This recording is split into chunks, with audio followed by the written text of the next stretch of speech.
Alright,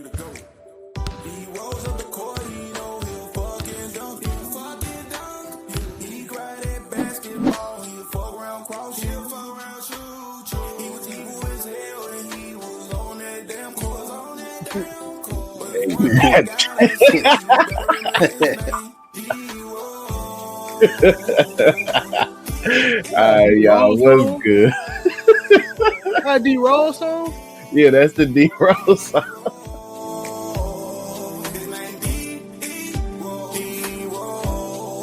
Hey. You can't tell me that shit don't slap. That's funny, bro. I ain't know they made a D-Rose joint. Oh, Shaky made it. Shaky made it. I saw. I was like, all right, G, I know what the intro to the pod gonna be. But what's good, y'all? Welcome to Threes from the Ring. This your boy Chris J. Got the boy Trail Sav here. Yo. Tyler here. Yo. And once again, congratulations on fatherhood, my good brother. Appreciate it. Let's be joining you, so enjoy that. Hey, what am I, 29? Probably around 33. If the estimate is right. Hey, see, look, you got a time frame. Me, I got to have that ring on it, so. But either way, we proud of you, bro. Happy that you have a healthy baby boy, all of that, man. So go ahead and enjoy that fatherhood lifestyle, man. Now you know how LeBron feels. He looks at Stephen A. Smith. But no, literally everything that goes against fatherhood is pissing me off right now. See, but we'll get to that shortly, though. But with that said, make sure you guys like, comment, subscribe to the YouTube channel as well. We got plenty of content on there. We got a new episode, Attack on Culture, minus me on there. But Trail and Cam did a great job talking about everything that's been going on recently in regards to like the end of this anime season, Invincible season finale, plenty of gaming news, and attack on grifting pretty much, because it's definitely getting out of hand, especially with the release of Assassin's Creed Shadows and all of that. So we might actually do a sooner episode just to discuss even more of the conflicts going on. But either way, check that out. On top of Cam's Gotcha on the Gotcha content as well. But and we got some reviews coming out soon. Oh yeah, because what y'all? I'm guessing y'all doing Assassin's Creed. Gotta be sometime middle of April, but we got some other reviews. I know my Dragon Age Veilguard is in the chamber, along with the Yakuza Pirate, which will probably come out after Veilguard. All right, cool. So be on the lookout there for reviews from the couch reviews as well. So we got plenty of content, you guys. So, but and also I'm getting back in the habit of uploading videos on audio. I mean the pods audio again. So make sure you guys subscribe to Spotify, Apple Pod as well, SoundCloud too as well, especially if you don't want to see our faces. But let's go ahead and get into this episode. We're gonna go into hoops first, because things have gone on, and since the last time we recorded, LeBron versus Stephen A. has proceeded to continue on. Unfortunately, since the last time we recorded, Stephen A. as LeBron, I quote, went on a Taylor Swift press run in regards to this whole situation, and to the point where it's like, yeah, this is getting real disgusting, like really disgusting. And for LeBron to say, you know what, let me go to Pat McAfee. One, LeBron doesn't just do interviews with anybody. So let's go ahead and put that out there. He just don't interview anybody. Anybody just don't get that clutch call from Rich Paul and say, hey, schedule something with LeBron. Before the playoffs start too. You know, LeBron like to lock in for real and like get off of everything once playoffs start. So the fact that he's, going to an interview right now, something had to be addressed. Exactly. Or he just wanted to get his voice out. Who cares? Either way. We are well into part 2 of their war words, which all dates back to just even before the Stephen A. saying as a father, as a parent comment, they already had beef either way. And now, after LeBron went on, Pat McAfee said some things he said. Stephen A. went on his show and said he would slap LeBron, knowing he would get his ass kicked. But that still don't make the point no better. You still say you would have slapped the mess out of him. As if there won't be between NBA security, the ghost of David Stern, Wilt Chamberlain's ghost popping up, and a whole bunch of other Clutch Mafia popping up, Rock Nation guards popping up to handle you, man. So it's like you wild for that statement. But it's just hilarious at the end of the day how much this is going on. This dude is legit milking this to the max, because at the end of the day, you could have just let this go. Seriously, you could have just let it go when the video went out. And I still just have a strong disdain for people who saying, well, Stephen A is in the right. And I'm like, he has a couple of points, but at the same time, bro, you could just let it go, man. I don't think anybody's saying Stephen A is in the right anymore, especially what he just dropped on First Take today. Yeah, that was nuts. The lies. That lie was insane. Yeah, that I think people are looking more into saying, okay, what is your motive for this? Because at first with the press tour, I think Stephen A was milking the situation. And now I personally think Stephen A is offended. Reason I think Stephen A is offended is because a lot of people don't know. A lot of people is like, why go on Pat McAfee's show when you can go on Club Shay Shay and you can go here and address these things? I think Bron went on Pat McAfee's show. I think he went on Pat McAfee's show because Pat McAfee's show is owned by ESPN, or in partnership with ESPN. And he showed like the two big heads of ESPN right now who make all the money is Stephen A and Pat McAfee. So he went on the other big wig show and said, I'm gonna go to the nigga that's bigger than you and talk about you on the programs that pay you more, instead of going on First Take and addressing anything or going on clubs. Because I can understand when people say, oh, Shannon meat ride you all the time. And I'm pretty sure Bron, text Shannon and all that type of stuff, things we don't need to know. Because I'm pretty sure Shannon ain't meat riding for free, so to speak. But he went above. And it was a methodical move. Because I think a lot of people know there's somewhat of infighting between Stephen A and Pat McAfee for the biggest person on that network and stuff like that. Like Pat McAfee's show literally only talks about really football, and they bring in more viewers, more things than Stephen A and whatnot. And so I know there's a little competitive divide between those two. So Bron did a chess move and said, it's basically saying, I don't have to talk to you, I'll talk to your boss. So I think Stephen A is more offended now than ever. It's like, you went to that man to talk about me, knowing everybody who watched that is more viewers, is more anything. Because him going on like Jeff Teague podcast to do wonders for like Jeff Teague, or do wonders for Club Shay Shay, but it ain't gonna do wonders in terms of putting one into Stephen A. But going to the platform, it's like when you find out somebody sneak this, and it's like, nigga, you telling my best friend or you telling my homie something about me, and you couldn't come to me. All right, cool. But I think he got Stephen A because now he's lying. He said Bron wasn't at Kobe's memorial when he was there. It's been noted. It is known that LeBron said, "Don't put the camera on me at all." And with the Danielle Taurasi thing, with her saying like, hey, Kobe learned to fade away at like 11 or something like that. Bron couldn't do it, and she pointed at Bron. Oh man. So, or him trying to put a rift between him and Dwayne Wade's friendship by saying he ain't go to Dwayne Wade Hall of Fame ceremony and woo up the chin. And Wade went on Mello podcast and said he would have did the same thing to him. So I don't understand like what you think you gonna wedge between them two. That's cool. his boy. They good, shoot. But It's once again, good. see, hey, He's looking scary, man.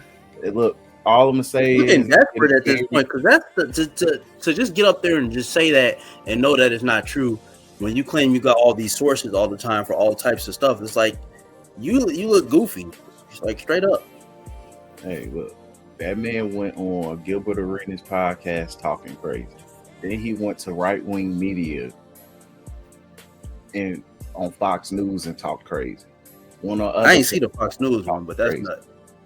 Went on other news and other places talking crazy about this, and it's like, gee, bro, all he told you was just keep my son out of it. Gee, simple as that. That's all it was. Simple as that. And then once again, you kept poking the bear. Once again, this all goes back to, and once again, people are looking hypocritical. Last year, this time, we had the greatest rap beef of all time. And y'all kept saying that, man, poke the bear. But now when the bear reacts, but now because y'all hate, because once again, because LeBron's looking like Kendrick in this situation, and y'all hate LeBron. Because y'all earlier were saying Drake and LeBron fans are the same people, but y'all weird. But when LeBron's the one who kind of holding the gun and then moving like Kendrick, and Stephen A's moving like how Drake is, what we doing, G? What are we doing? What are we doing? Because somebody tweeted this, I agree. If Stephen A mentions Savannah or mentions anything else about the family, it's a wrap. Oh, ain't gonna be no talking after that. It's a wrap. LeBron has the right to literally pop up, walk in the ESPN studios, and choke Stephen A out live on First Take. That's the opening segment. That's the end of the show for that day. The opening segment, the grand opening, grand close. Just like that. But real talk, like Stephen A. such a lucky person, bro. Because he can really get Delonte West. It can really get real scary. It can get real scary. He can get Delonte West and end up on somebody's corner washing cars or something like that, bro. In and out of freaking nursing homes. G. Crack can get involved. C-Mac gonna tell us that Stephen A. Smith in the Ridge. I'm gonna cry. At lunchtime, he gonna be in the lunchroom screaming to us, "Well, I gotta be on TV. Move out the way. I'm on ESPN." Asking C-Mac for extra P's is crazy. But nah, G. But overall, though, like this whole situation is getting out of hand now, and Stephen A. just got to let it go, bro. Let it go before you say something where a arguably 6'10" angry black man is probably going to hurt you, and won't hurt his legacy, because at this point it's whatever. Honestly, it's going to enhance it because he did something that very few can sit there and say. They laid hands on one of the biggest faces of sports media, G. And got away with it, and it was justified. But either way, just let the go because it's getting real sassy, extremely sassy right now, bro. Especially because it's going beyond hoops. That's all it was. It's going way beyond hoops. But let's go ahead and move on. Pretty much we're in the road to the playoffs. I think we got like legit 2-3 weeks left of regular season basketball. Western Conference look like a war zone. The East is the East. We're going to talk about one specific team in the East shortly because they should be tanking, but they just said screw it. Which, of course, is our hometown team. But let's look at the West, because the West is a war zone unless your team is the OKC Thunder, because you legit solidified first place in every way imaginable. But I will open up with this question. Should OKC be concerned who they see in the first round? No. Like, if you if you are, we can never tell if this is the case, right? Because we'll never know unless somebody leak it. But if you are saying, I don't want to see the Warriors in the first round, you lost the first round. Yeah. It's just that simple. Because that's the only team that, quote unquote, people are saying they should be scared of in the first round is the Warriors. Warriors right now is the 7th seed. They are the 7th seed, yeah. So, like, that's the only team people saying they should be scared of, but why? What makes, how do I say this? What makes that Warriors team better than OKC? I think people are overrating what they've done in the past to try to put them forward right now because they've been on these win streaks. And it's like, you can't do that. They're still not the same team. They still, in the playoffs, is still, you don't have enough of a bench to compete with the rest of these teams. Not just that enough of a bench. Like, when you there, okay, you do Steph Curry versus Shea. You kind of X those two out. Then you do what? This name, Jalen Williams. I forget. It's a tall dude. Wait. It's like two. They got two Jalen Williams. The All-Star. Oh, Jalen Williams. Yeah. Well. Yeah. So you do him versus Jimmy. You would give you probably give Jimmy the edge off playoff experience and stuff like that. Then you go the rest of the team bar for bar. Like what you do, Draymond and Chet. You know, Draymond got to guard Chet, also guard the rest of their bigs on that team, which they have a lot of. They got Hartenstein, who can rebound the ball. And you shoot. got Chet. Mm-hmm. You got the Asian dude that look like Duke Dennis. I can't think of his name right now. You got so many. They got so many players that will hinder the Warriors. That it's like. And then once the Wizard, Jimmy and Steph got to sit down if they sit down. Like, you still got Caruso. You still got Shea got a freaking NBA Hall of Fame whistle right now. Like, that team is and not. They got Lou Dort. That's the other guy I was thinking of, Lou Dort. Dort is a factor. Dort is one of the bigger factors for the Lakers matchup. Because if he can somewhat annoy Luka and LeBron, you got a crazy series in which OKC edges out over them. I don't think OKC is worried about anybody. There's two teams OKC can potentially lose to. That's Denver, because no matter how good your front court is, they're not better than Joker and Aaron Gordon. That's the funny thing. Joker is better than they centers together. Both of their centers together. Aaron Gordon just makes it. It's just like, damn, we got to factor in for this dude just randomly talking about. Who's getting better with his 3-point shot. Who's also going to rim run. Who's going to do everything that Joker apparently ain't going to have to do. So, and then the Lakers, in which right now Luka still sucks at defense, and it won't change for the foreseeable future. So, like,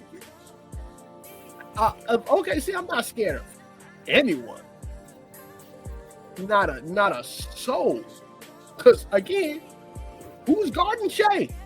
Lakers have a real garden wing problem. With Kobe White been balling. We'll talk about that a little bit later. Kobe White been balling. But Kobe White single-handedly put that Lakers game out of reach by himself. Yep. And then what's the guy name? Matthias? Oh, not Matthias. Matthias. Yeah. Masters Boozless. It's Matthias. Just make it easy. It's Matthias. Matthias, him. What he did. I found out he from the crib too. No, yeah, he's from. He went to. My brother said that he worked out with him a couple times in Willowbrook. Shout out to Fono. Use them connections, but I just can't see like the Lakers containing Shea. I can't see the Warriors containing Shea and Chet. I can't see it's who can beat them. And that's my question to you. Who can beat them? I think the best chance in the West is honestly just Denver. Like it's really Denver because of Jokic, but also once again Jamal Murray, when there isn't gold and purple in front of him, is a different player. Like he is a playoff performer, but once again he has to see gold and purple on the way there, and I don't think he's going to see gold and purple. Like it's a lot of teams that they match up really well against. It's just more along the lines of, for me, when it comes to OKC, is pretty much the all-star Jalen Williams. Is he healthy? Because he needs to be legit a solid second scorer. That's really it. Like that's really all I can say. Because Shea has the Hall of Fame whistle and he can score at will without the whistle. It's a bonus at this point, bro. Yeah, it's a real bonus. It really is. Because the way he plays is playoff level scoring. Get to the mid range, get to your spots, and score at freaking will. Shea can do that. And if they somehow stop your mid range or whatever, get a call. He get a call when he need a call. Get some wild calls, especially lately. Yeah, no, that I think they slowed down on that because that Piston game was glaring. I ain't gonna hold you. That Piston game was glaring, bro. That nigga was mad. Because at least like when Harden was getting a lot of calls, you can see why he was getting them calls. They're literally with Shea manipulative. Oh, but no. that's what I'm saying. Like you can see when Harden was really doing it. Shea is kind of like they just kind of giving it to him. Because Shea is flopping to an extent. Harden was cheating.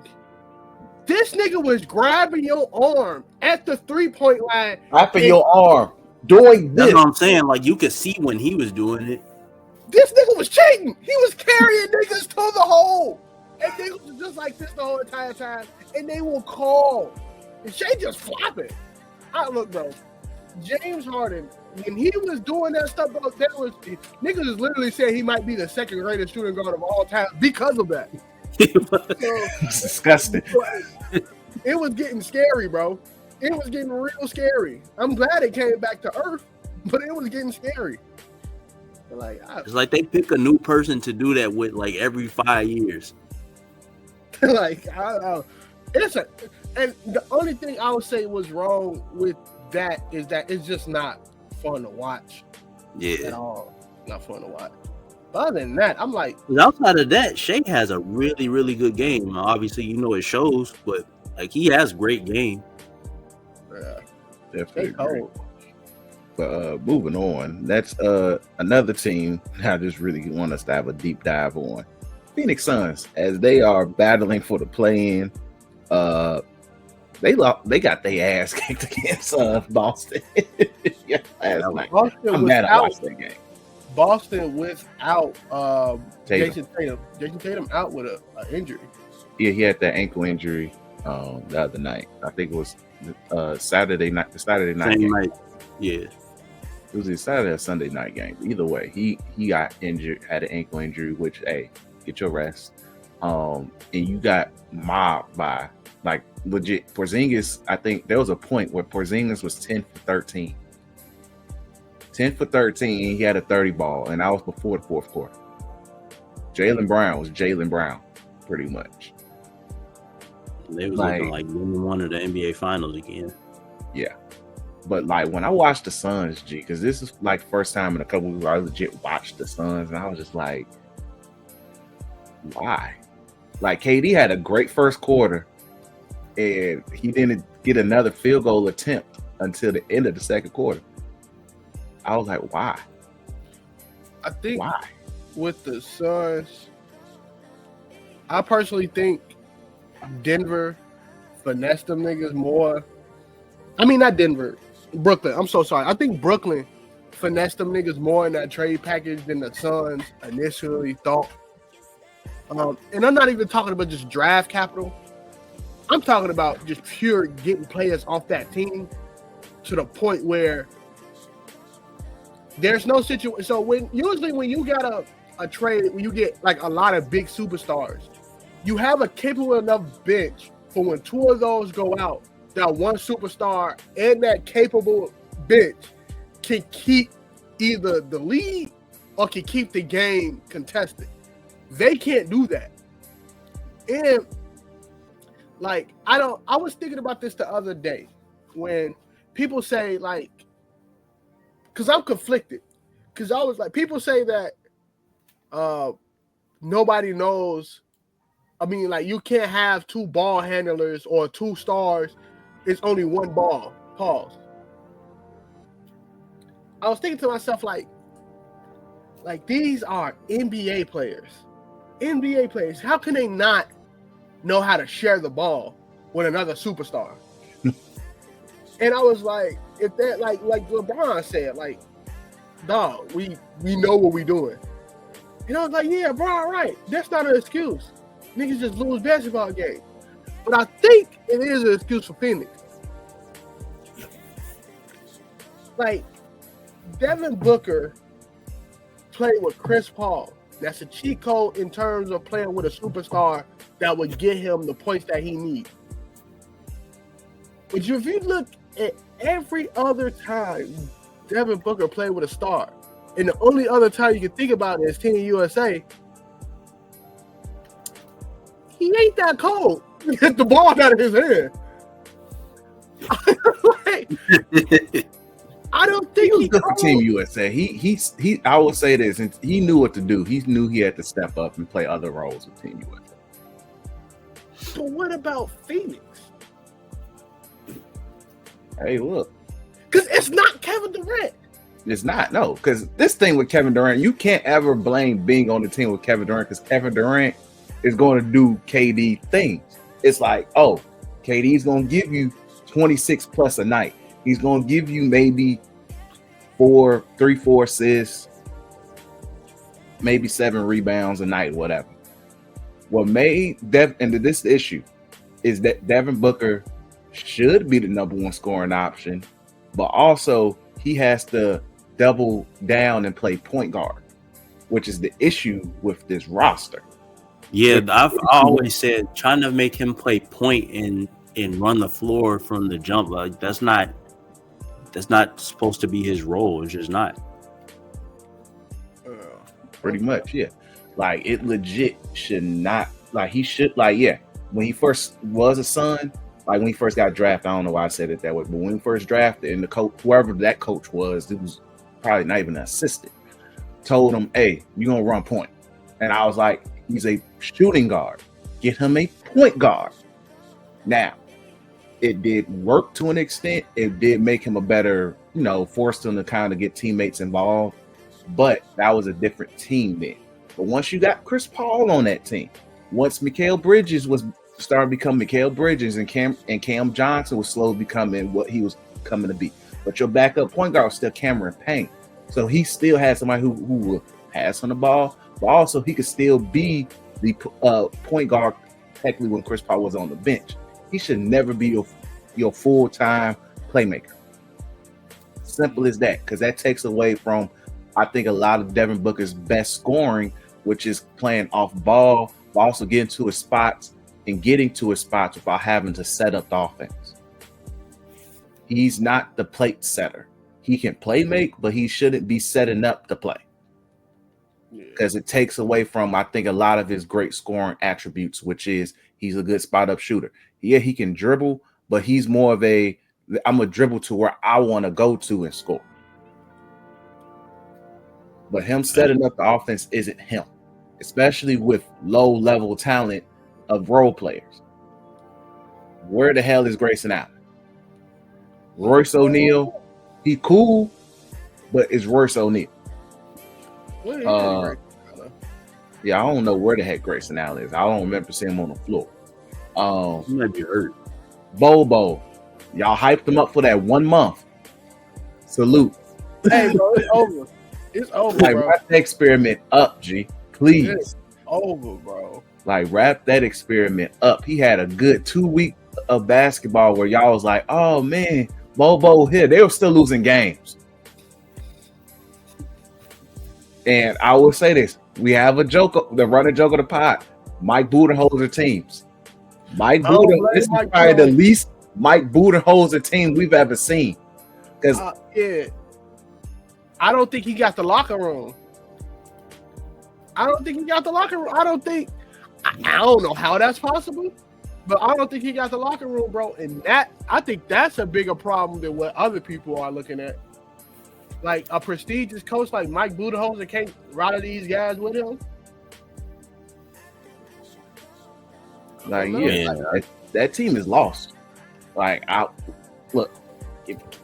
it sucks. Like, I would legit laugh though if Dallas with the somewhat 80% AD and the other corpses that they have playing basketball make it to the play-in. I will be utterly shocked. I will be shocked, especially if this team doesn't make the playoffs, because you really have to consider just blowing every single thing up, and that includes Devin Booker. I was just going to say, once KD is gone, I think it's only a matter of time before, the book starts looking elsewhere. Yeah, because it's disrespectful to him, because the man was legit in the finals. He was the best player on that team. And you slowly pick things away. Yes, the following year, they were still a good team. I think Chris Paul got hurt, and then they lost to New Orleans.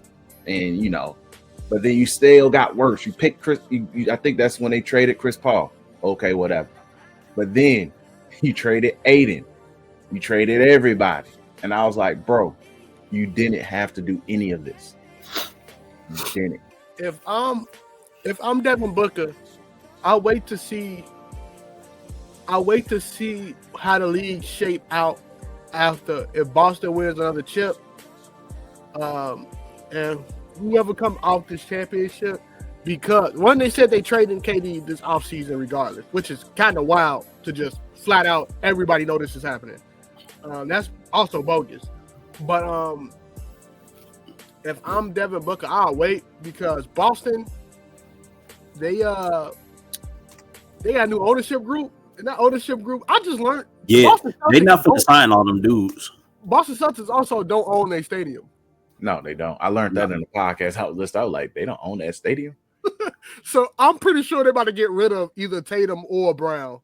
That one of them is going, because both of them is owed what? 600? Both of them got $300 million contracts. One of them gone, bro. Yeah. They're not about to pay both of them. So I'll wait to see how that shapes out, because I'm not going nowhere if Boston's still intact, if the Lakers stack up another team, if OKC becomes what we all think they're going to be. Why am I going anywhere and I'm still not going to be able to win? Am I going to Charlotte for the Vibes or something like that? Like, what's the point? So, yeah, the Suns is odd right now. But let's go to the East. I do want to talk about the Bucks, unfortunately. First, prayers to D Lillard, Dame. Yeah. That blood clot situation, very, very scary. It does, the way it's phrased, it sounds like he could come back this year some point in the playoffs. That's if they make it out the first round. But still, this is a very unfortunate situation in itself, because as you were about to, when you really need to get it together, and you skyfalling, because they went from a perfect, comfortable 3rd, 4th seed to now, hey, look, you comfortable in 6. Hey, so it's not looking good for them. But Giannis is playing the best ball quietly, and nobody's talking about it because your team is ass. And all I'm saying is that first round, if they get a first round exit, because I think right now the playoffs start today, they playing the Knicks. You want to have a nice hearty series against the Knicks. If you lose, yes, dang. When Sean sit there and say, "Hey,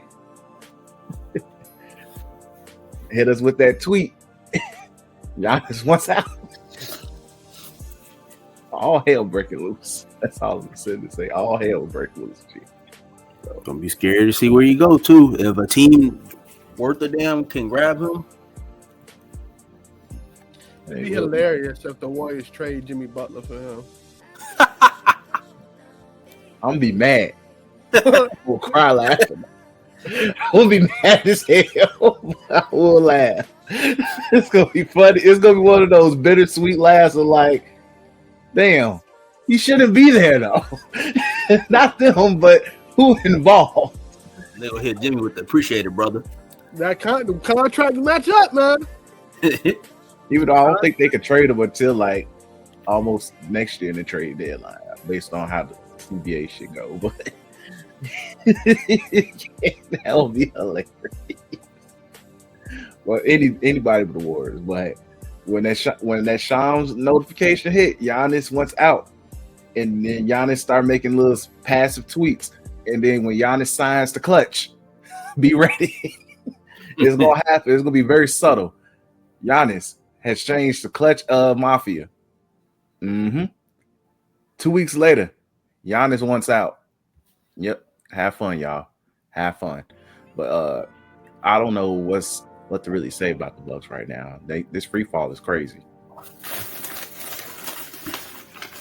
I mean, it's somewhat of a string of bad luck. You already a Doc Rivers led team. That in itself is, a recipe for disaster. But stuff like that, like a blood clot, like you can't control that. It's really nothing you can do but pray and hope, pray that he gets better. Hope that the will of Giannis can get them through the first round. Yeah, agreed. But the thing is, you're playing a tough Knicks team. Yeah. I mean, bro, that Knicks team suck. And they not that great either, but it's still the playoffs. It's still be a tough. It's still gonna be tough. I never seen a team that people call title contenders who can't beat teams over 500. And once again, I'm not saying that they're a title contender. They still gonna be a tough team to play come playoff time. Because yes, Giannis will average 40 that series. Who's going to average 15? Kyle Kuzma. They're not even using him right. There's few games where I was like, all right, look, if Doc can get Kuzma to play like Lakers Kuzma, and once again, Lakers Kuzma was a hit or miss, but this was the key. You gotta let him get his touches, let him get involved in the flow of the game. Huh? I said Doc wants him to play like Paul Pierce. That's sad. But no, they got that man in the corner. He's not a corner shooter. He's not a spot-up shooter. You have to get Kuzma involved in the game so he can feel involved. Part of it could be he still got a lot of that Wizards funk on him. So we're not seeing that no time soon, because when Jokic saw that man and hit him with the hee the other night, I was like, yeah. But Kuzma has to be involved in the flow of the game. That's the type of player he is for you to really maximize his value. They're not using him right now, at least. That's unfortunate. But hey, they better figure it out, because Giannis gonna have a smooth 40. Might average a triple double that series. How he gets the 10 assists, salute. But hey, either way, I see them beat this Knicks team, because either way, they don't have nobody to guard Brunson. They have nobody to guard Brunson. Giannis and Cat will go back at it. It is what it is when it comes to that. But the next few best players on the court are Knicks players. So you're kind of screwed. And at least, like I said, they're comfortably in the 6th seed, because I don't see the Hawks or Magic just having a magical winning streak occurring. So whatever happens with that. But they do need to figure it out, though. And I hate to say it, you can't just force it all on Giannis, because they don't have nobody else, especially with Dame out right now. Yeah. And Doc Rivers is your coach. Like, it's really unfortunate, because you look, respect to the Pistons, respect to the Pacers, who are both playing great basketball right now. They shouldn't have passed Yeah. you in the seats. Niggas ain't know before LeBron James tipped a game winner, which is absolutely hilarious. Niggas ain't know the Pacers on a 9-game winning streak. It's on a 9-game winning streak, bro. They was cooking niggas. They were like, because everybody's healthy. Tyrese Halliburton, quad or whatever the heck was bothering hamstring, finally is healthy, so he's back and playing like his normal self from last year. So they still a good offensive team. Defensively, they're still very easily picked apart. Plus, they still got my mans who was hurt most of last year, who's a really good scorer. So they have a good roster. Just I'm not scared of them come playoff time, but you let them pass you up. The Pistons, I'm sorry, whoever see the Pistons, salute. Yeah. The Pistons will get some work. Look, you better not hope the Pistons get out the first round, because that first round series is going to be prove it. Y'all going to see Asar Thompson sit there and be like, I'm the better twin, and proceed to do some unholy things to y'all favorite perimeter players. It'll be hilarious. And Cade, look, if Cade had Shea's whistle, he'll be the top 5 best American basketball player right now. If Cade had Shea's whistle, they play similarly. He just don't foul hunt like Cade does, but they have a similar game. They don't 3-ball hunt. I think even though Shea's the better shooter, but either way, they way they play is very similar. So with that said, hey man, way Cade plays is very playoff basketball friendly. He's not going to fall off. But also, you have other players who really want to prove themselves. Lee Beasley still has played in plenty of NBA playoffs. He's a good leader. Same for Tim Hardaway Jr. You forget Tobias Harris is on this team. Yeah, they got some decent vets. They have strong vets for this team where if you get them in the first round, pray. And then on top of it, you got them in the second round with you being the first or second seed. Once again, pray. Because they are fearless. This is a fearless team, G. And I love it. I respect it, G. So that's it. Salute whoever get them. Y'all better not hope that they get past the fourth seed and get home court in the first round. Y'all better pray. So, but y'all thoughts on those two teams, Pacers and what's your thought? Go ahead, Ty. Pacers, like I said, yeah, they're on a 9-game winning streak, but they're not scaring me if I'm a Boston or if I'm a Cleveland. Maybe Milwaukee, only because they beat us last year and we downsized again because of injury. So, hold on a second.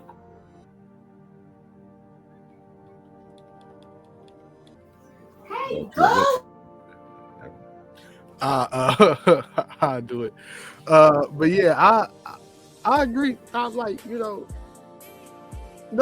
Boston don't have a fear unless the injuries start piling up. That's the only thing. If the injuries start piling up, that's when stuff get crazy. As for everybody else, I don't want to see the Pistons. They got a legit superstar on their team. I don't want to see the Orlando Magic. Somehow they still crippled. Well, now I see Orlando Magic. Well, the only player that missing is Suggs. Like, I like, to be honest with you, I want to see New York. New York got a lot of I gotta prove that we are a title contender. So their mistakes are gonna be loud. My nigga, Pistons in them, they are riding off a nigga who was the worst team last year. And now we're one of the best teams this year. They ain't got nothing to lose. Nothing at all. Oh, shoot. Nothing at all. So, but let's go ahead and move on. Last topic, basketball. Chicago Bulls. What was it? For my birthday, I went to a Bulls game. They lost by 50. Since that game, I believe they are well over 500. When I say, oh, this is the perfect tank team, because this was fresh off the Zach LaVine trade and all of that. And these dudes don't want to lose. All it did was unlock Josh Giddey. Kobe White, who's already great last year, literally is playing at an all-time NBA level. I'm all NBA type level right now these past month. On top of it, other people are stepping up. Kevin Huerter is playing a lot better. Who else? Dude they drafted 2 years ago, Terry Dalen, or whatever the heck his name is hooping. I'm annoyed. This was supposed to be a tank. And they say, you know what, we're going to make the play in. But I'm going to give credit where credit is due. This once again goes to how good of a coach Billy Donovan is. I think that's the part that's getting very not talked about enough, is that Billy Donovan is a great coach. People forget. Oh, when the Warriors was pretty much dominating the West, they first couple of years for they smuggled KD, Billy Donovan was coaching those 8 OKC teams, and they were great teams. Those were legit title contender teams. We had KD and Russ perfectly fine. That team was really great, even after they left. After KD left, they were still competitive teams. He's part of why Russ had his MVP season. After Russ leaves, he has the corpse of Chris Paul. They made the playoffs, and they almost beat the Rockets, if I recall correctly. I think that was in the bubble. Yeah, they almost beat the Rockets in the bubble, if I recall correctly. Billy Donovan coach teams are really great coach teams. So with that all said, the man is really too good of a coach to tank with. Heck, I don't think he even wants to put that out there, which I respect. Because even then, when he had DeMar and Zach, he made it work. The Bulls were competitive. They were playing competitive, and even then, with lesser talent, this team is still competitive. He has Josh Giddey looking like goddamn Russ, MVP level Russ in terms of stats almost. The man's averaging consistent triple doubles or triple double watch every freaking game. Yeah. Once them pedo allegations dip off, I wouldn't be surprised if Josh Giddey started getting more recognition of being a top player in this league. Still can't shoot, but did good against the Lakers. I do want to say that it might have been Zach LaVine. The reason this team I give him his credit, yeah, it was, but no, I mean it might have been Zach LaVine the reason that team sucked. And getting off of Zach LaVine, the team looked better. I think moving toward Kobe White is the future. I'm not saying Kobe White is a number one for that team for contending, but I am saying you get a decent number one, aka it could have been a Cooper Flag, and Kobe White looks way, way better next to that. But Kobe White is amazing. I think Kobe White deserves more flowers for this Bulls. I don't know how to say it. Resurgent. They look decent. They look like a watchable team. I don't think they're gonna be. If they even make it to the play-in, I doubt if they get out of it. But it's a watchable team, and that's all Chicago fans kind of want, is a watchable team to root for. Yeah. Well, it's more competitive because, like, look, they want a competitive. They want a good competitive team.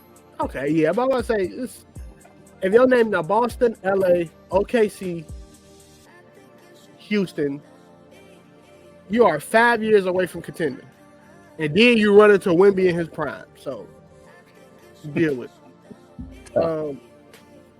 So I wish they would take more too, because Cooper Flag sweepstakes. A lot of journalists are putting a lot of weight on Cooper Flag's shoulders that I don't think he deserves. Some people saying he is the best. Well, Colin Howard is about to have, if Cooper Flag don't make it, he's about to have one of the coldest takes. I mean, one of the hottest takes. He said Cooper Flag is the best person coming out of Duke. He said he's the best player to ever come out of Duke, bro. Bro, that is disrespectful, G. Now, if he said in recent memory, the only person would be Zion, you know. And even then, Zion is quietly having a really great season because he's healthy. But that's disrespectful to Grant Hill, man. Yeah. Kyrie, even though Kyrie played like 3 games. Kyrie only played 2 games. He only played like 2 weeks. But that's disrespectful to them. You, like, come on, bro. I'm not going to, like, Christian Laettner, come on, bro. Yeah. JJ Redick. Look, Hooper. Like, in terms of probably overall, Tatum. Forget about Tatum. See, even though look, that Tatum's team blew me because I didn't like that team, but also Coach K was. That was when I was like, Coach K might need to go. Allegations. So starting to flourish around that time. Like it might be, but either way. Cooper Flag does, but look, Cooper Flag's holding White Hope. That's why. I think they need it, bro. I think they need a White Hope. That's why I wouldn't be surprised. They need an American White Hope. They need an American White Hope because you can't. Jokic, look, even though the average white person can somewhat recreate Jokic, you can't do that. Luka ain't from here. Luka and Jokic ain't from here. They need a true blue-eyed white boy. That's their hope. Is Cooper Flag, who can play from the perimeter and be flashy from the perimeter. That's what they want. Simple as that. So, bro, I don't think going back to the best players to come out of Duke, I don't think they remember how much heat JJ Redick had the entire time he was at Duke. JJ Redick had arguably the greatest Duke run ever. I mean, Cooper Flag got to prove he better than Shane Battier, bro. Like, Shane Battier, Elden Brand. Are you better than Elden Brand? He got to prove he better than Pablo. Hey, Paolo's low-key raw. Paolo's low-key raw, though. I ain't gonna care. Paolo, I forgot what was doing gold, but he was low-key raw. He better than Jabari, G. No, Jabari lost to some white boys. I'm sorry. No, I'll take that back. Jabari lost. As far as like pure hoops though, you still gotta prove it though. One of my worst. I kind of wish we was doing a podcast when I worked at Adidas, because one of my worst things, I got cool with Jabari Parker's best friend. Like his best friend, Jabari. Nobody knew this at Adidas. Jabari Parker, huh? I didn't even know. Jabari Parker used to send his best friend to grab stuff at Adidas without him coming in there. And me and this dude got cool, like real cool. One of the reasons I got fired because I kept giving him my discount. But we got real cool, like real cool. And I was like, bro, you always grab it. He's like, nah, I'll be grabbing this for Jabari Parker. And I'm like, I messed up because I got fired shortly after that. But I could have been the link to this podcast having Jabari Parker on. Bro, you should have took that nigga number down, nigga, or at least told me. Bro, I have had so many situations in that store. We all I didn't want to seem like a fan. That I have ran into people who probably could have changed my life, pause. And I think I'm like, damn. I really had conversations with Lil Reese. And I could have. I personally, it was a dead day on in Adidas. And I personally chopped it up with Lil Herb. Chopped it up before the whole. I was mad I wasn't there that day. Chopped it up. Gave him my discount. Probably another reason I got fired. But gave him my discount. And we chopped it up. He was like, I gotta go, bro. They about to come in here and swarm me. And thus they did. Yeah, look, man. Real ones know. Them Adidas days, G. Real ones know, G. That's all I can sit and say. Real ones know. Real ones know. Y'all must have had somebody up there crazy one day, because I remember one day I was coming up there. That I think it was around the time y'all was trying to get me to apply for Adidas, and I had came up there to go speak to somebody, and I couldn't even get into the store. It probably wasn't somebody crazy. It probably was a launch. If they had like a Yeezy launch or something like that. Either a launch or literally it was a soccer event. That's what launch, soccer thing. Yeah, I kept telling them, like, I ain't even come to buy nothing. I'm coming to talk about a job opportunity. I do not regret leaving that place. I used to. I do not regret it. Some days just suck, bro. I feel you. Back to the conversation. I'm sorry. No, but either way, Tyler, just so we can wrap up basketball, your thoughts on the Bulls right now and their unfortunate playing well experiences. Keep it real with you, man. I don't fuck with this team. They agitate me because when you want them to be bad, they get on meaningless win streaks, and when they are bad, it's even worse. It's like, who do you want to be?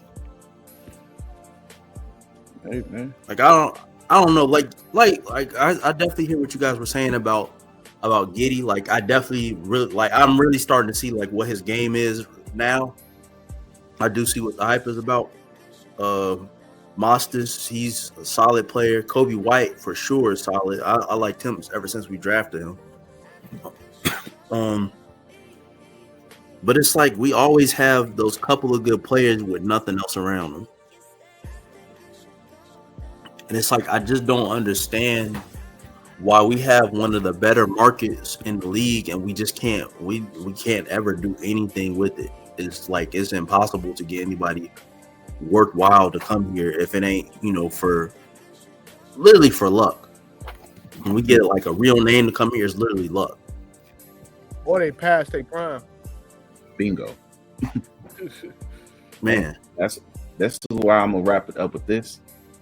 When that Shams alert pop up and Giannis wants out, make that phone call, G. Make that phone. Oh yeah. Please do something. Everybody's on the table, but I love Kobe. The only person to me who's safe is Montes. Montes should be the only dude who's safe. Keep him. Hey, Giannis, come through, big dog. It's not that you ain't even got to move your family too far from Milwaukee. At all, G. And I'm pretty sure we got a better airport. You got two to pick from, G, to go home in. Come on, man. You go to Midway, low key, O'Hare. Everybody go through O'Hare, but G, come on, man. So G, we got Greek food, bro. We got gyros. Vice Lord burger. I bet you never had a Vice Lord burger, Giannis. And look, Giannis, get a gyro burger, G. Get a Vice Lord burger, gonna change your life. Unfortunately, you do got to go out west, but it's gonna change your life, G. It's gonna change your life, man. So, that's our selling point for Giannis. It's crazy. But let's go ahead and move on to wrestling, G. Not too much going on really in wrestling right now. Breaking news. What breaking news? Wrestle votes, take it with a grain of salt. But the Evolution pay-per-view is coming back this summer. Oh yeah, that's true. It was rumored a while ago, but I think that's a good idea. Look, when it officially gets announced, write this down, Chris, because I'll forget you don't. What is the dream card? Because personally, my main event is Gulia versus Io Sky for any title known to man. That's my main event. Put them on the card. Just put them on the card. I also would like Asuka. Oh, you do Bailey versus Stephanie Valkyrie? Banger. Let me fill out, man. I'm done. But yeah, we should mock the card up. I think that'll do good. Yeah, once it's officially announced, hey, Chicago. Hey, look. Hey, you gotta go to a hot market for it to stay good. Like, put it in the hot market. Have it here in Chicago. Put a United Center, because I know y'all ain't about to go too crazy with it. Please book the United Center. Stop with Allstate. I don't want to drive all the way out there. That's just not. But either way, but shout out to that if it do. I think it is gonna happen. Plus, the women's roster is super hot right now. Let showcase all the talent you have. I know I've heard some wrestling pods say you don't really need to, but I feel when the first one happened, it made sense because you never had a showcase of women that you did at the time. Doing it now, I feel will be really great because you have two mid-card titles. You have the tag team titles, plus the NXT women doing their thing. The roster, this is probably the best women's roster top to bottom anywhere that you can ever have. Showcase it, and let them prosper, because I think it'd be well worth it. I believe it will be well worth it. But please, we need Julia versus Io Sky for the streets to be happy for that. The anime avi dudes who watch wrestling at 3 a.m., no subtitles. Look, appease them people, so they can leave us alone, us regular people alone who know the warmth of women alone. So that way they can have their little wet dreams turn reality. Something like that. But I'm all for it though. Like, especially if it's during the summer, you can push certain storylines to the point where you can let that happen, and then by then also I think Asuka should be back. Kyrie should be back. Heck, I think Becky Lynch should be back by then too. So yeah. So you can definitely see where things go in regards to that. But let's go ahead and move on. We're going to briefly talk about what AEW did. They did do something. They are working with the feds. So if you don't know what I mean, no, I just want to say they're working with the feds. I'm not going to talk about it, but they're working with the feds. If you don't know, certain AEW wrestler who's a cornball brother, they were often critical of him. Yeah. Okay. He's working with the feds. He's snitching. Tony Khan, look out. That's all I'm going to say. So your organization's at risk. So I'm going to leave it at that because I'm tired of buddy, and simple as that. But on to the road to WrestleMania on the WWE side of things. Things is getting the card is building up. And I know internet people are overly dramatic. They don't like how the pacing of the card is being made. But if I recall, this time last year, we didn't know anything about this card. The shows were stagnant because of one, Dwayne, The Rock Johnson, screwing everything up. So, with that said, I don't know what the heck you guys are talking about, but this road has been a lot more entertaining in a multitude of ways. Bro, I swear on my dead auntie grave, bro, I put that on my soul. These fans they needed something to complain about, bro. It's like in wrestling, they need something to complain about. I even thought to myself, like, we are in such a great part in wrestling. I understand that you're critical of what WWE do, like the whole El Americano thing. Cool. If you want to be critical of that, that's perfectly fine. That's fine. But the road itself is not bad. Like, they said it last year with the Cody stuff. They even said that tag match main event was stupid. And it worked out. And then the main event, even I wasn't the biggest fan of that main event, but the whole, Avengers Endgame for Cody, people loved it. The year before that, they said the exact same thing. The year before that, they said the exact same. You guys say the road to WrestleMania is bland every single year. And it honestly makes the WrestleMania better because you perceive in your brain that the WrestleMania is bad. So if it's a mediocre WrestleMania, because your standards are so low, the WrestleMania look good in your eyes. But I want to say this, bro. wrestling Twitter need things to complain about. One, AEW is doing great in terms of shows right now. They put on decent shows, so they can't complain about AEW. I can't really. So what do they do? Just seeing Swerve on my screen. Yeah. What do? They complain about WWE and whatever is going on.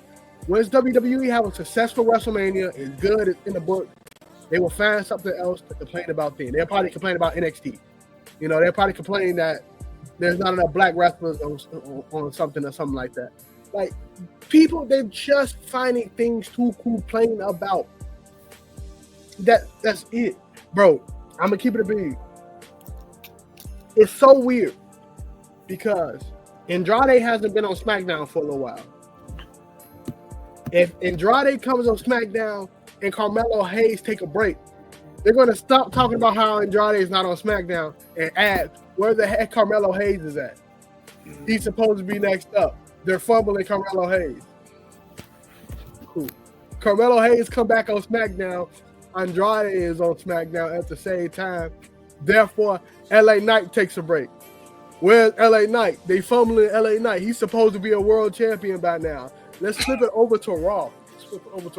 Sheamus, damn near 800 years old inside of that ring in ring years. Hasn't been on every Raw since. Where's Sheamus at? It's a layup that he wins the IC title. Perfect world, Sheamus wins the IC title. He finally becomes a Grand Slam champion. What next? You gave yourself the most predictable match in the whole history of the world. Sheamus winning the IC title. Something that y'all say y'all don't like predictable wrestling.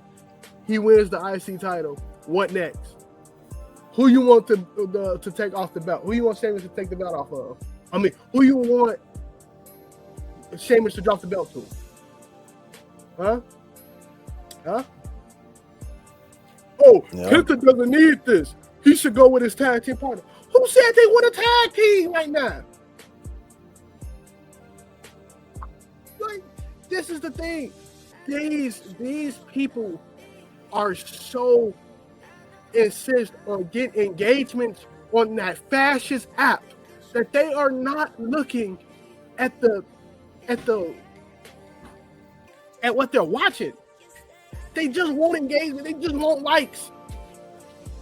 Like, it was just one thing. I had to block it. I had to block like 90. Bro, one day I'm going to create a video to how to make wrestling better. And this is going to be me blocking accounts on Twitter, bro. I was looking, and it was this one dude saying, hey, he defended something that he liked in the WWE. And that dude was like, is you always going to defend WWE? And niggas was like, nigga, are you always just going to complain? He was like, I complain about stuff, you know what? Like, bro, you're complaining. It's a difference from niggas don't know what critiquing is. There's a difference between critique and complaining. I know both of those for wrestling fans. Yes, both of those words begins with a C. Critique, complain. Gotta learn the difference. Things. You might think critiquing is just talking bad about something you don't like. That is not the case. Critiquing is talking about, hey, what can be done better about this? What can you have done better? You can critique something that you like. I like Baldur's Gate. I think it's an amazing game. Act 3 in Baldur's Gate sucks in terms of, like, you know, the game, like, graphically and like how it runs. It runs like crap. They could have did better with that. That's a critique. But me saying, Baldur's Gate got too many pronouns and it got too many such and such things of that nature. Then there you go. That's complaining. What niggas in wrestling doing right now is pure complaining. This nigga, WrestleMania is in April. What, in the middle of April? You got 50 April Raw. 19th. April 19th. We still got about a month. Bro, my nigga, we can't have a brawl for all at the end. Can't be every week because you want to seem like it's a hype led to WrestleMania. Things gotta build. Breaking points gotta happen. John Cena and Cody Rhodes barely had a face to face. So like, you niggas complain too much. You niggas are like babies. Like, and again, I commend the real AEW fans, bro. I really do. Because when niggas was having these reasons to complain about AEW that really didn't even matter, like a lot of stuff didn't matter. Like niggas complaining about venues and stuff that as a fan, they should not even care about a venue. Why am I caring about where these niggas put their venue at? I want to see a match. I want to see Kenny Omega wrestle. Why do I care about a freaking venue?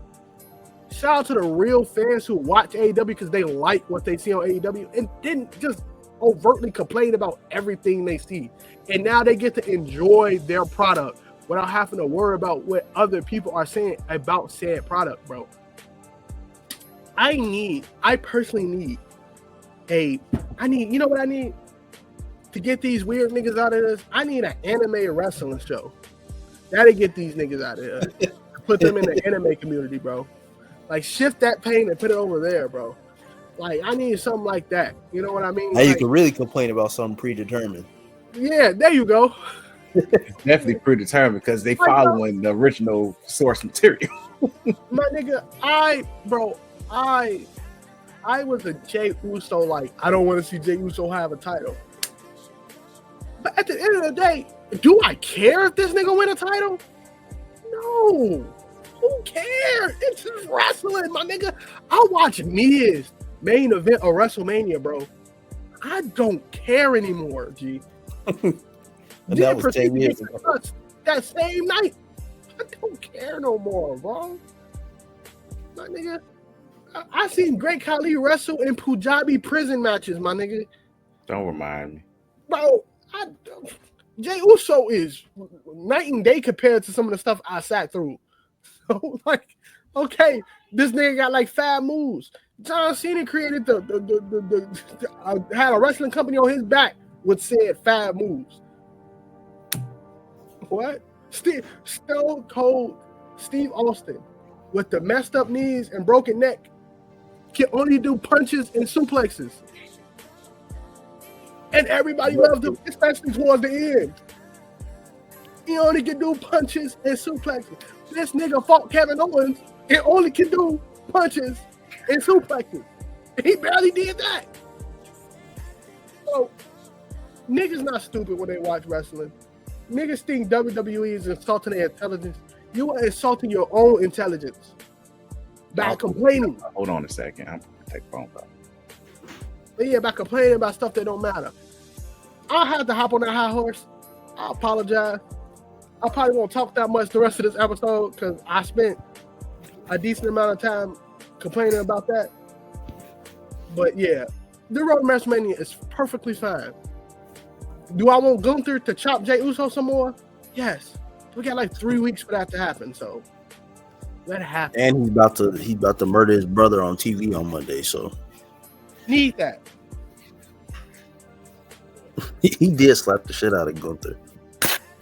But go ahead, Tyler. Gunther looked at him and was like, all right. But yeah, I'm in agreement. Like, I don't see nothing wrong with this year's road to WrestleMania.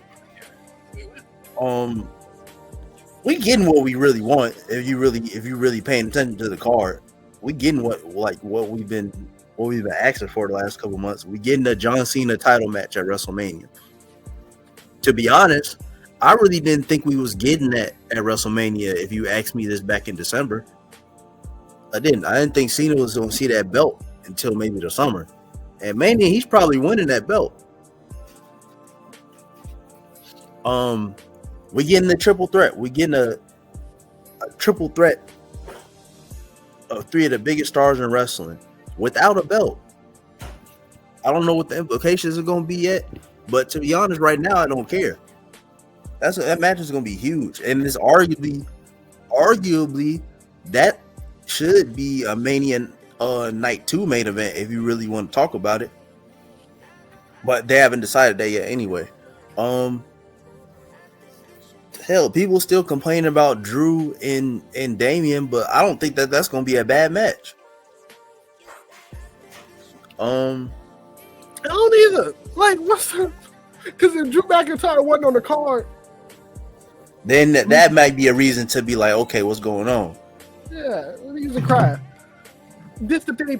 People are saying Damian Priest. People are saying Damian Priest is getting like he's like an industry player. He's getting pushed too much. If Damian Priest, after winning a title this year or last year, wasn't on a Mania card, you niggas would complain. How do you go from being world champion to nothing? Like, I don't want to hear that, man. Niggas go complain. That's it. I think that's why I hate wrestling right now, bro. Because all niggas do. Yeah. Mania season specifically gets a little irritating just because people want to nitpick so much and just make something out of nothing. It's like it's already enough going on. They're giving us, like I said, I think that they're giving us really what we want. I agree. I don't see the problem with it. I think this year might be kind of multi-man match heavy, but considering the options for it, I'm not mad at that either. Multi-man match heavy. I saw one tweet about how there might be a ladder match at Mania for one of the mid-card titles. One of the men's mid-card titles. And some dude complained and said, you don't always have to have a ladder match at Mania for the mid-card title, blah, blah, blah, blah, blah. 2 tweets after that and said, WrestleMania should have a Money in the Bank match every year instead of having a stadium show. That was literally the thing that people have been asking about for like the longest. Like, we should bring Money in the Bank back to WrestleMania. We should bring tag team ladder matches back to WrestleMania. For one, we haven't had a multi-man single card title match at Mania in a couple Manias, to be honest. So it's not like it happens all the time. Also, okay, like, and if we did, what? It's the same people who said it's too many Mania matches are the same people who cry and say Triple H don't book. He books too many whatchamacallits. Not too many. He don't book enough matches on his pay-per-view. Like they be complaining about the cards being shorter, but it's like this is the time where if you're gonna get on the show, the slots are there. Because if a fan favorite misses Mania this year, oh my god, man, niggas will riot. Niggas will riot, bro. Now the only thing I can understand people get mad for is if they give us a Solo Sikoa solo match. I understand. Nah, yeah, I ain't gonna hold you. But outside of that, it's like what more do you really want them to do? Because at the end of the day, what's gonna happen is gonna happen regardless, bro. And it's not a big deal. It's not like we're in the worst time to be a wrestling fan or anything like that. It's just wrestling, bro. Like at the end of the day, it's predetermined matches. That's it, bro. Nothing has changed. Nothing has like, I don't even know how to say it, but nobody's dying. Nobody's getting forced to wrestle. It's just wrestling, bro. And it's been a lot of good going on, to be honest. This is the best era to be a fan again, all across the board. It's enough going on even outside of WWE where you can be like, okay, I can get back into this. If you weren't, following consecutively or whatever. But even just in the E, it's like we are in a golden time. Like people gotta stop and smell the roses for a little bit sometimes. Even though this shouldn't be a thing that's celebrated because it should have probably already happened, but we might get our first women's non-title single match at Mania, bro, between Jade and Naomi, and it's 2 black women. Yeah. breaking Like, history again. I don't. Again, I don't like semantics, but we are getting so much, and I just think people want to complain to get the for interactions on Twitter. For the And I fact, can't even say it's like they're complaining off the fact that we're used to stuff not panning out the right way, or we've been used to BS for a while. But like that's not an excuse, because when it is something good going on, you be happy about it or don't. But complaining ain't gonna change nothing. It's not gonna make it any better. It's not gonna make it any worse. it's not gonna do a thing. Nothing. It's not gonna do anything. Like, bro, and it's funny because WWE care about the casual fans so much, and they let you know they care about the casual fans so much. You didn't think people got hip to that already and be like, yeah, my voice is not being heard like I want it to be. I should probably chill out. But no, niggas are still tweaking. I just don't know, man. I really don't. I think As far as like anything else, like around like Mania, like the card is shaping up to be a really good card again. I think we in for a treat this year, like for real. yeah, I think this is a great follow up to what happened last year with Cody and him getting his first win and everything. I think this is a great way for John Cena to spend his last WrestleMania. I don't have no complaints, so I don't know what else to put towards it. Like as far as that, like I don't have no complaints. Only thing maybe I could say, and I think we talked about it before, was they kind of could ramp it up a little bit with the women's mid card, but at the same time, people would complain about that, like, oh, you just throwing anybody in there just to get them on the card. I'm like, well, you'd be mad either way if they weren't on the card. So yeah, I think that's the thing. I think like if you look at some of the bigger matches on the card, I do think like there are some that could be portrayed better, because I do think like Tiffany probably needs a little bit more oomph when it comes to going against Charlotte, like, because I don't know how you're doing the heel and face dynamic with those two, so she probably need a little bit more.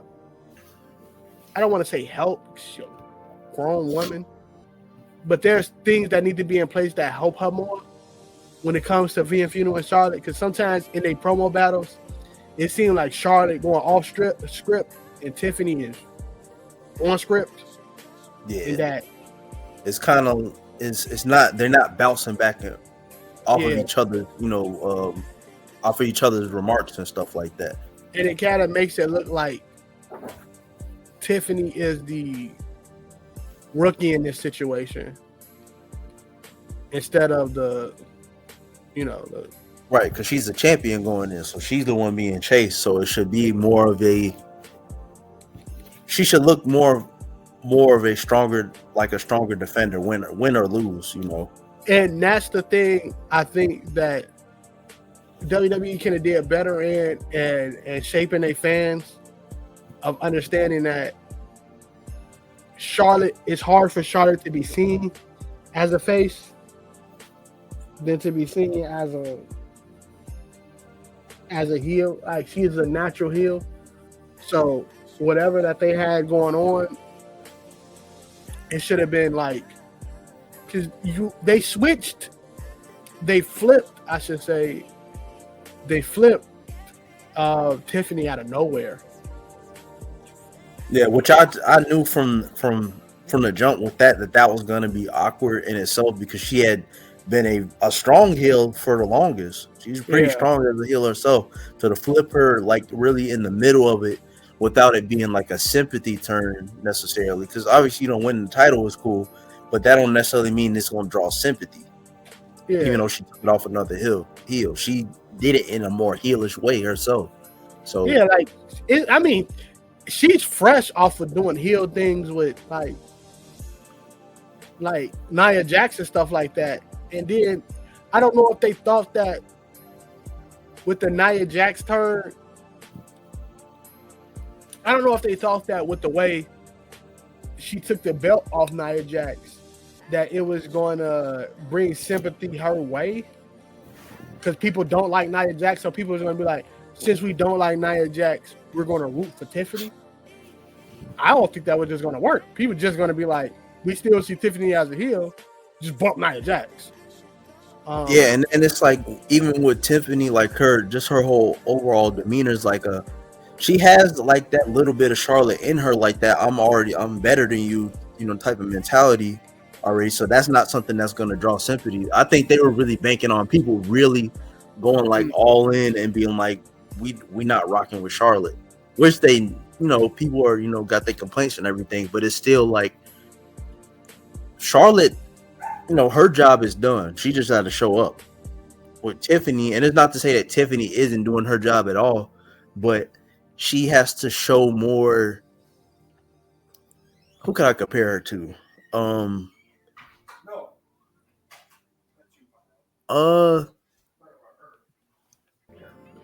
Man, I don't really have somebody specifically to compare her to, but it's like she has to have more of that emerging face type character. I think it would have did better if they played a little bit off of how. And people might not like this, of kind of how Mariah May and Toni Storm did. Like, yeah. If Charlotte didn't return, like she could have returned earlier, and then you basically just have this thing of saying Charlotte is like a mentor to Tiffany, and that she mentored Tiffany this whole entire way to where she's at now. And this could have been Charlotte with the injury. Charlotte could have never stepped into the ring. Yeah. And then Tiffany eventually turns on Charlotte, and then Charlotte gets that face run at Mania of taking that bet off Tiffany. Like the sensei going against you flip it. You know what I mean? Like, you flip it, it's like Charlotte was just using her. She could have been egging Tiffany on the whole time to cash in, take your moment. And then she could have went to Mania, to the Rumble. One Rumble was like, I'm taking my moment and I'm taking yours away from you at WrestleMania type shit. Yeah, either way, I think that if we go by like what's the worst build so far, I do think that's probably the worst build. Yeah. It's extreme. Even going back to Rhea and Charlotte when they had their last match at 39, that one was a little bit different because for Rhea, that was more of a kind of not a revenge, but like a redemption arc. She had to get her lick back from 2020. Put on a hell of a match too. That's still one of my favorite women matches ever. But I don't know. It's like you said, it hasn't popped the way it really should have. But I also think, and this is more of a hard conversation to have, I also think we kind of at the place we move past the 4 horsewomen, and now we got to start literally putting in the work to make these other women pop off as stars even more. Now, Bianca, Rhea, Io, perfectly fine. But the ones under them, I think we in that situation of like, hey. I'll put Liv in that conversation. What'd you say? Yeah, Liv had a really good year. Conversation. I think like Liv is up there with like legit. Yeah, that's my bad. Add Liv in there too. I think somebody like Raquel Rodriguez. She got to stay healthy. That too. Raquel Rodriguez, Zelina Vega. Continue to keep building Lyra Valkyria. I think they're doing a decent job with Chelsea Lyra. Green is doing a good job. It's because Chelsea Green has that personality. And she's flying too close to the sun, bro. With the whole America's Champ stuff. In wrestling it works, so yeah. I just she said some crazy stuff. But when she start pseudo signing executive orders and stuff like that, that's when I'm be like, all right. Getting you out of here. Bro. Yeah, all right, man. Hey, y'all wild.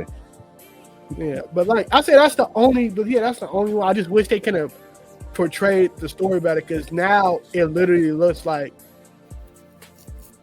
we just about to get that title off of her and put it on Charlotte. Now, if they somehow make that story turns into a Tiffany Haddish redemption story, like she wasn't good enough, but she's going to build herself to be better, I'm all for it. Yeah. I'm all for it. You can. It's just because with me coming back into that conversation, just the build of that is just sad. But I'm gonna put a lot. Like I know Charlotte is legit burying this girl, like railroading her, and it's crazy to see here on top of it. But I feel a lot of it falls on Tiffany. Tiffany needs to kind of step up. Not saying, oh, you're gonna magically elevate yourself to Charlotte level, but like, hold your own. What's that mean? Stand up. Because like Charlotte is railroading this child in every way imaginable. And it's kind of sad. It really makes it sad because it's like we kind of watching a golden shovel right in front of us being is really happening. The golden shovel is legit happening in the Mania build, which makes it where it's like, this is not even the top women's program. More people gonna be invested in Naomi and Jade and what they got going on than your your Royal Rumble winter match. So, yeah. And it don't feel like. That's why I kind of wish Charlotte, when they came back for the mid-card title, because it's a win-win. Like, you don't have to deal with Tiffany Haddish not looking like she in the big leagues. Stratton. And then Haddish is crazy. Oh, I called the Haddish, bro. My bad. Tiffany Stratton not in the big leagues. And then you also don't have to deal with you also elevate the title more with Charlotte having that belt around her waist. That's why I think if Becky ever do come back, don't have her fight for the U.S. title. Have her fight for something she never won. I mean, the big title. Have her fight for something she never won, which is the U.S. title. And then you don't the have Intercontinental title. And then you don't, when you fight for that U.S. title, you don't have to be there every Monday. You can be there every other Monday. Or like, you got the big belt. You got the big belt. We got to see Becky every single Monday. And I don't know if Becky's at that point in her career anymore. She mom first, wrestler second, as it should be. So then she's into acting and stuff now. She got a couple roles coming up too. So shout out to it's other avenues, that play into that too. But I still see what you're saying though. That's why I was saying, like, I think for the women's Intercontinental, if they put that on the card at Mania, it should just be like an open challenge, and somebody like Asuka or Becky comes out. I think Becky will do wonders coming out, especially for Lyra and for the crowd pop. Easy good crowd pop, especially depending on how the card goes either way. But what else did y'all hit on while I was away?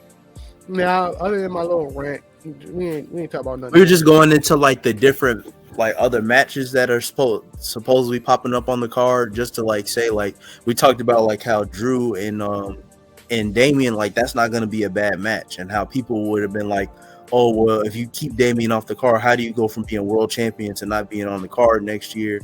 Or vice versa with Drew. Drew was in the world championship when he won last year, and now you don't have him in a higher level match or whatever they want to call it, or not on the card at all. That'd be different. But I don't think this is going to be a bad match. And we've been saying for a while, like, grudge matches are needed. Yeah, you need grudge matches. You just need meaningful, like, mid-card, non-title matches. And we got, at this point, look like we're about to have a few, actually. So, which is good for the card. I'm cool. If it's the theme of the whole Vegas, the whole Sin City, whatever they want to call it, if it's the theme. Not even just the theme. It's just as good for the card. You get the people on the card in meaningful roles that don't involve. We touched on that too, like how that Mania usually has Battle Royal. Yeah. And I think we gotta also, I think Triple H is trying to build out his own legacy that has nothing to do with Vince McMahon. I think he's trying to say, don't compare me to that man, bro. When it comes to my booking and my booking philosophy, that's all people doing. All people doing is just comparing him to Vince. And once you get to that point, that's when I stop listening to you, bro. Like, once Vince put out a lot of bullshit at one point. Bro, again, I sat through a Miz WrestleMania. I sat through Snooki in a WrestleMania match. Come on, I don't think I need to be reminded of that. Like, bro, if we go down to the forgettable WrestleMania matches, bro. Not even of the past. Even when we got like good wrestlers, like, bro, like we got Finn Balor versus Bobby Lashley. We got. That was actually a really good match. We got Aleister Black versus Bobby Lashley. Bro, we had people forget we had Sami Zayn versus Daniel Bryan for the Intercontinental Championship at WrestleMania. I don't remember that match. It was the Pandemic Mania. See, don't remember that one. Crazy. Well, I don't remember that match. Let's put it that way. It's been stuff that not even that is bad. It's just been a lot of forgettable stuff. Yeah, and thing is, just my main thing is when it comes to Mania matches, yeah, let the program be meaningful. And that's why I'm very critical when people saying this road is very bad on the weekly shows. I'm like, what are you watching? Like, what are we watching?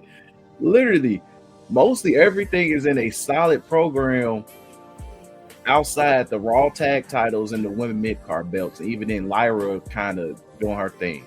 But mostly everybody, most of the belts are kind of good.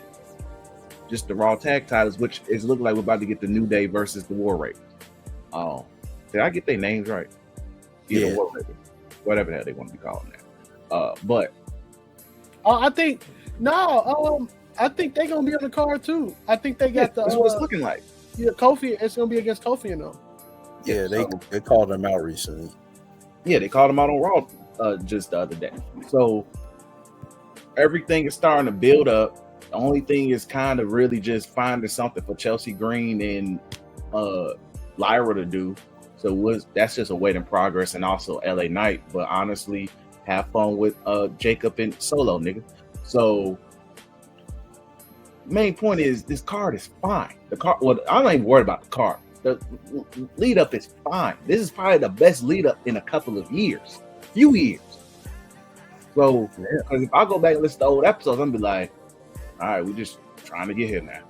That's all it is. We're just trying to get here, and I'm excited just watching on the weekly. So, because something's happening, even on these very chugging 3 episodes, 3-hour SmackDowns. Work on that. But I'm cool for everything. Shoot, it looks like we might get Aleister Black on the card potentially if he pops up before Mania. That would be beautiful. So let's see where things go, man. Let things play out, and things is playing out way better compared to last year and the year before. And I enjoyed last year just off the fact that it was jumbled up in the beginning, but the more it went on, the more unpredictable stuff started happening, and it worked out in the best way it possibly could have. Like, I really couldn't have seen, now that we in hindsight, I really couldn't have seen that playing out any differently than it did. I think it needed to have that uncertainty. It did, and either way, my main thing is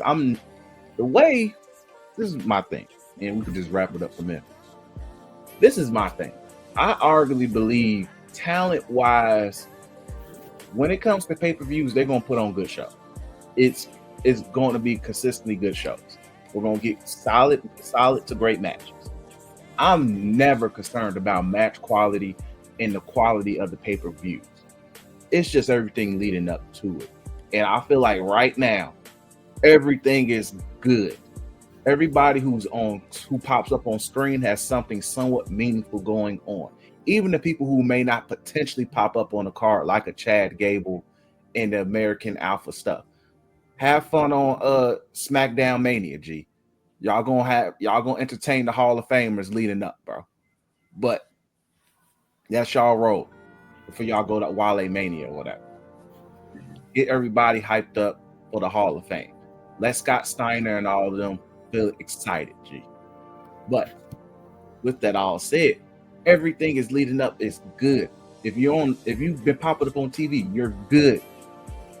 There's no complaints. Everybody's happy. All the meaningful people who's been busting their ass the past year are in meaningful storylines. They are going to make the card more than likely. If you're unsatisfied, it is what it is. I hate that you're a fan of Mia Yim, Mi Chen. I apologize. I'm sorry that Kairi Sane is hurt. I'm sorry Asuka's hurt. I'm sorry that the Raw Tag Division is cheeks. So War Raiders and New Day have to be forced to go against each other with 2-week prep. Sorry, Rey Mysterio is not making this card this year. It looks like tough. But either way, it is what it is. I feel the build-up has been fine.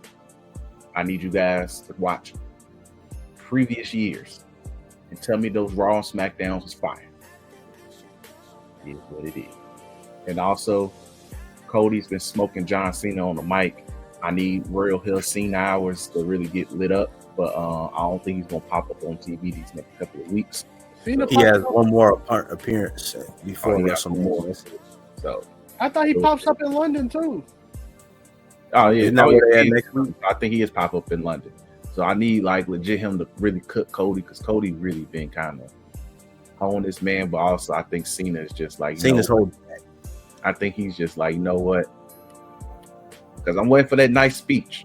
That nice speech is gonna hit like crack. I'm gonna be like, all right, man. All right.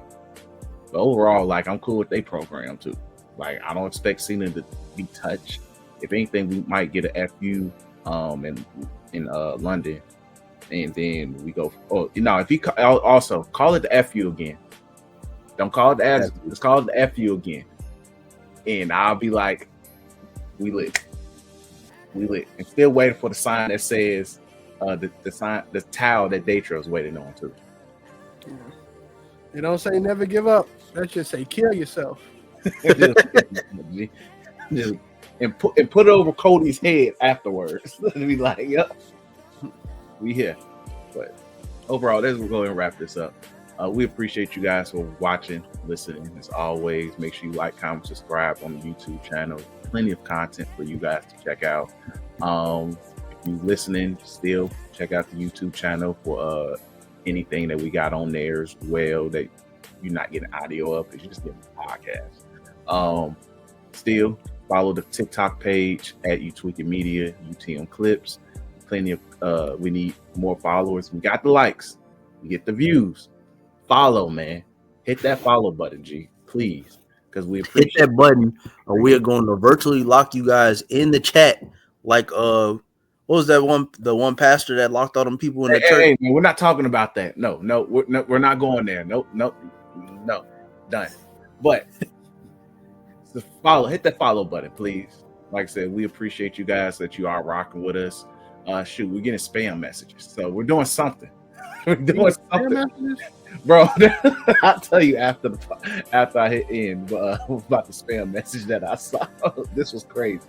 But make sure you guys follow us on social media. It'll be in the comment section as well. But overall, appreciate you guys. Peace.